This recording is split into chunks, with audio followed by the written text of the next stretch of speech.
আউযুবিল্লাহি মিনাশ শাইতানির রাজিম। বিসমিল্লাহির রহমানির রহিম।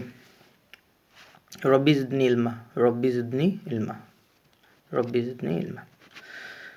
তো লাস্ট ভিডিওতে আমরা শিখেছিলাম কিভাবে ইংলিশে কারোর সাথে ইন্ট্রোডিউস হতে হয় বা কিভাবে কাউকে গ্রিট করতে হয়। তো আজকে আমরা শিখব কিভাবে কারোর সাথে ইন্ট্রোডিউস হওয়ার পর বা কাউকে গ্রিট করার পর আমাদের সেই কনভারসেশনটা অনেকক্ষণ এগিয়ে নেওয়া যায়। তো আমরা কিভাবে সেই কনভারসেশনটা এগিয়ে নিব সেই বিষয়ে আজকে ইনশাআল্লাহ আলোচনা করব। তো আমরা প্রথমত সেই ব্যক্তির কাছ থেকে জানতে চাইতে পারি যে মানুষটা কি করে, মানুষটা কি করে। তো এটা আমরা ইংলিশে কিভাবে বলবো। তো আমরা এভাবে বলতে পারি, hey what do you do, মানে এই তুমি কি করো বা আপনি কি করেন। আমি আবার বলছি, অন্য মানুষটা কী করে এটা জানতে চাওয়ার জন্য বা তার অবস্থা কী বা তার পেশা কী, তো এই বিষয়টা জানার জন্য আমরা প্রশ্ন করতে পারি, hey what do you do. তো অন্য মানুষটা রিপ্লাই অবশ্যই দিবে। তো এই রিপ্লাই সে কী দিতে পারে বা এই প্রশ্নটা যদি আমাকে করা হয় তাহলে আমি এই প্রশ্নটার উত্তরে কি বলবো। যদি আমি স্টুডেন্ট হই তাহলে আমি বলবো আই এম এ স্টুডেন্ট। বা আমি যদি একজন ডক্টর হই, আই এম এ ডক্টর। যদি কেউ বিজনেসম্যান হয় তাহলে সে আনসার দেবে আই এম এ বিজনেসম্যান। তো যদি স্টুডেন্ট হয় সে বলবে কি আই এম এ স্টুডেন্ট। তো আই এম এ স্টুডেন্ট এটাকে যদি আমরা আরেকটু স্মার্টনেস করে বলতে যাই তাহলে এটা আমরা বা একটু কমপ্লিকেট করে যদি আমরা বলতে যাই এটা সুন্দরভাবে বলতে পারি যে আই এম এ স্টুডেন্ট এর পরিবর্তে আমরা বলতে পারি I study in class 4। I study in class 4। আচ্ছা, এখানে অনেকে ভুল করে বলে ফেলে I am study in class 4। আমি আবার বলছি I am study in class 4। এখানে এম ইউজ করা যাবে না, কারণ এখানে অলরেডি একটি মেইন ভার্ব আছে আর সেই মেইন ভার্বটি হলো স্টাডি। তাই আমরা এখানে এটা ইউজ করতে পারবো না। তাই আমাদের বলতে হবে, হয় আমরা বলবো আই এম এ স্টুডেন্ট অথবা আমরা বলতে পারি আই স্টাডি ইন ক্লাস 5। আচ্ছা, যখন আপনি জেনে গেলেন যে সেই মানুষটি কী করে, এরপরও কিন্তু আমরা সেই কনভারসেশনটা এগিয়ে নিতে পারি। তো এবার আপনি জিজ্ঞেস করতে পারেন যে সে কোথায় থাকে, সে কোথায় থাকে।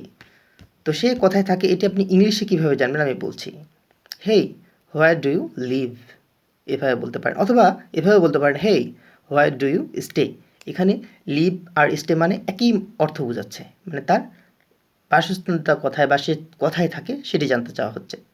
তো এই কথাটির উত্তর হতে পারে যে আমাকে যদি কেউ জিজ্ঞেস করে, hey what do you live or what do you stay, তো এটার আনসারে আমি বলবো আই লিভ ইন দিনাজপুর।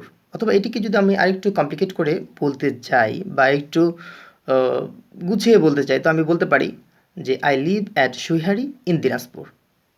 আচ্ছা, তো এখানে প্রশ্ন আসতে পারে স্যার বা ভাই যে দিনাজপুরের আগে আপনি ইন বসালেন, কিন্তু এখানে সুইহারি এটাও একটা স্থান, দিনাজপুর এটাও একটা স্থান, কিন্তু আলাদা আলাদা প্রিপোজিশন কেন বসালেন। আচ্ছা, এখানে কথা হচ্ছে ছোট স্থানের ক্ষেত্রে আমরা অ্যাড বসাবো। ছোট স্থানের কাছে যদি একটা সেন্টেন্স যে দুইটা স্থানের কথা বা এলাকার কথা উল্লেখ থাকে তাহলে অপেক্ষাকৃত ছোট স্থানের পূর্বে আমরা অ্যাড বসাবো এবং যেটি বড় এলাকা বা স্থান সেটি পূর্বে ইন বসাবো। আর যার কারণে আমি এখানে বলছি I live at Suihari in Dinajpur. আমি দিনাজপুরে সুইহারিতে বসবাস করি। ক্লিয়ার? আচ্ছা, তো এবার সেই অপরিচিত লোকটি কোথায় থাকে সেটিও জানা হলো। এরপরে আমরা কনভারসেশনটা কীভাবে এগিয়ে নিয়ে যেতে পারি। তো এটা এগিয়ে নিয়ে যাওয়ার আরও অনেক প্রশ্ন আমরা করতে পারি। তার মধ্যে সেই ব্যক্তিটির আমরা হবিজ সম্পর্কে জানতে পারি। হবি মানে হচ্ছে শখ। সে কী করে, সে কী করে বা কী পছন্দ করে বা অবসর টাইমে কী করে। তো এই প্রশ্নটা আমরা কীভাবে করতে পারি। তা আমরা বলতে পারি, hey what are your hobby, তোমার শখ কী। অথবা এটা আমরা আলাদাভাবে বলতে পারি, hey what do you like to do in your free time. আমি আবারও বলছি, কীভাবে প্রশ্ন করবো, hey what do you like to do in your free time. আচ্ছা, এটাকে আমি আবার অন্যভাবে বলতে পারি, hey what do you like to do in your leisure time. এটাকে আমি আবার অন্যভাবেও বলতে পারি আরেকভাবে, hey what do you like to do in your spare time. আচ্ছা, এই যে আমি আলাদা আলাদাভাবে বলছি in your free time, in your leisure time, in your spare time, সবগুলাই কিন্তু একই সময় বোঝাচ্ছে। অর্থাৎ সে তার অবসর সময়ে কী করে, বা তার শখ কী, বা তার সে যখন ফ্রি থাকে সে কী করে।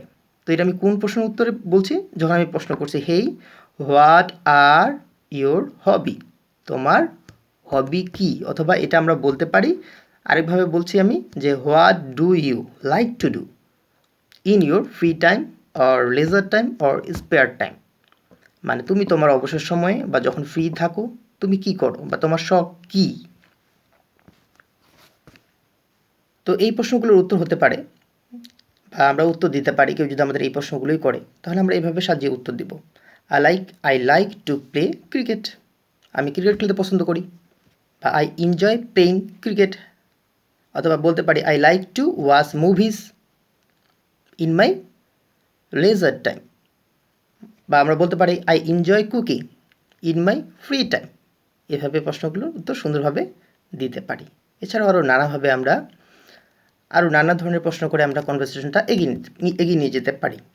আচ্ছা, যখন আমরা মোটামুটি এভাবে কথা বলা শিখব, একটা কথা মনে রাখতে হবে যে ইংলিশে স্পোকিং করতে গেলে, আমাদের প্র্যাকটিস করতে গেলে সবচেয়ে ভালো হয় যদি পার্টনার থাকে, একজন পার্টনার থাকে, সেটা ফ্রেন্ড হতে পারে বা আমাদের ফ্যামিলি মেম্বার যে কেউ হতে পারে, বাবা হতে পারে, মা হতে পারে, ভাই হতে পারে, বোন হতে পারে, সে যেই হোক না কেন।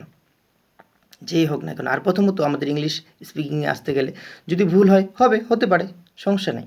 বা কোনো একটা আমার কলমের ওয়ার্ড মিনিংটা মনে নেই, ঠিক আছে, আমার কলমের ওয়ার্ড মিনিং মনে নাই, তো আমরা এইভাবে বলতে পারি যে আমার এই কলমটি চাই, আই ওয়ান্ট দিস পেন। ধরেন যে পেন কথার অর্থ মনে নেই, আপনি বলবেন যে আই ওয়ান্ট দিস কলম, এইভাবে বলবেন প্রথমত, শুরুতে ক্ষেত্রে লজ্জা পাওয়া যাবে না বা ভয় পাওয়া যাবে না। কেউ যদি এখানে বাধাও দেয় বা টিটকারিও করে, না, শোনা যাবে না। আমরা ধীরে ধীরে আমাদের ভোকাবুলারিটা ইমপ্রুভ করব, হয়ে যাবে ইনশাল্লাহ। তো যখন যদি কোনো পার্টনার থাকে তো খুব ভালো। তো তুমি তোমার পার্টনারকে সে সময় বা কোনো ফ্রেন্ডকে এই ইংলিশ স্পোকেনের ক্ষেত্রে তাকে যদি ইনভাইট করো বা তাকে প্রপোজাল দাও যে আমরা যদি ইংলিশে স্পিকিং করি বা ইংলিশ স্পোকেনটা দুইজনে মিলে চর্চা করি তাহলে কেমন হয়। তো এই কথাটা আমরা কীভাবে বলতে পারি, আমাদের ফ্রেন্ডকে বা আমরা বাবাকেও বলতে পারি বা আমার বোনকেও বলতে পারি, ঠিক আছে। তো এই প্রশ্নটা আপনি কীভাবে করবেন, তাকে প্রশ্ন করতে পারেন, hey do you want to practise English speaking together. কি বলবো, do you want to practise English speaking together, আমরা কি একসাথে ইংরেজিতে কথাবার্তা বলতে পারি বা চর্চা করতে পারি ইংলিশে কথা বলাটা। তো আমি আবার বলছি, কি বললাম, do you want to practise English speaking together, আমরা কি একসাথে ইংলিশ স্পিকিং অর্থাৎ ইংলিশে কথা বলাটা করতে পারি, অনুসরণ করতে পারি।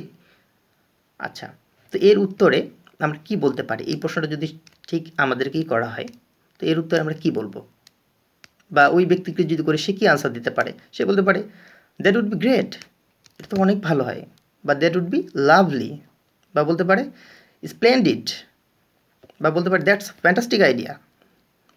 আচ্ছা, এভাবে বলতে পারে। তারপরে আপনি আরও আগ্রহী যদি বলতে পারেন, যদি ফ্রেন্ডকে বলেন বা আপনি যে ফ্রেন্ডকে এই প্রপোজালটা দিলেন যে do you want to practise English speaking together, তো সে বললো স্প্লেন্ডিড, বা বলতে পারে দ্যাটস ফ্যান্টাস্টিক আইডিয়া, হ্যাঁ এটা তো একটা খুব ভালো বুদ্ধি।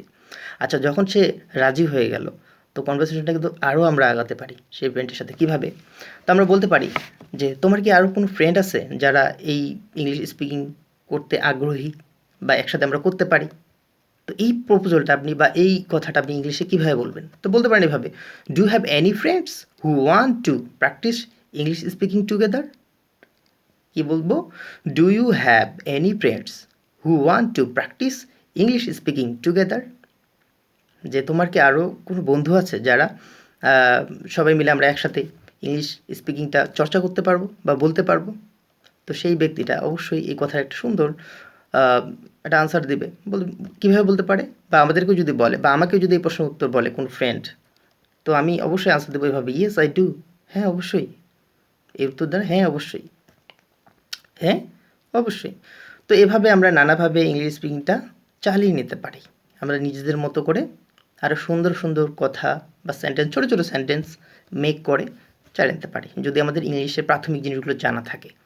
সেন্টেন্স মেকিং সম্পর্কে, টেন্স সম্পর্কে, পার্টস অফ স্পিচ সম্পর্কে যদি ভালো ধারণা থাকে তাহলে আমরা সুন্দরভাবে আরও এগিয়ে নিতে পারি। তো ইনশাল্লাহ আজকের ভিডিওটা এই পর্যন্তই। নেক্সট ভিডিওতে আমরা আমাদের দৈনন্দিন জীবনে ছোট ছোট 50টি বাক্য নিয়ে ইনশাআল্লাহ আলোচনা করব। তার আগে ছোট্ট একটি কথা, আজকে করোনায় আমাদের এই পুরো পৃথিবীটা বিধ্বস্ত, পুরো পৃথিবীটা যেন নিস্তব্ধ, কোথাও কোনো সারা শব্দ নেই। সবচেয়ে বড় কথা হচ্ছে আল্লাহ যা করে ভালোর জন্যই করে, মঙ্গলের জন্যই করে। প্রতিদিনকার মতো ব্যস্ত জীবন, সেই সারাটা দিন সেই সকাল থেকে উঠেই ছোটাছুটি নানান কাজে, কেউ হয়তো পিছনের জিনিসগুলো নিয়ে ভাবি না। আমার কেন যেন মনে হচ্ছে আল্লাহ হয়তো একটু সময় দিচ্ছে যে নিজের জীবনটা নিয়ে ভাবো, নিজের জীবনে একটু পিছনে তাকাও। হয়তো আল্লাহ সুযোগ দিচ্ছে যে দেখো তোমাদের পাপের বোঝাটা এত বড় হয়ে গেছে যে তোমরা জাহান্নামের খুব কাছাকাছি, নিজেদেরকে শুধরাও। অথবা এই শুধরানোর সুযোগটা দিচ্ছে। আর হ্যাঁ, এই বিপদে আমরা সবাই সবার পাশে থাকার চেষ্টা করব। ইনশাল্লাহ বেঁচে থাকলে দেখা হবে। সবাই সবার জন্য দোয়া করব, সবাই সবাইকে মাফ করে দেব। ভালো থাকবেন। আল্লাহ হাফেজ।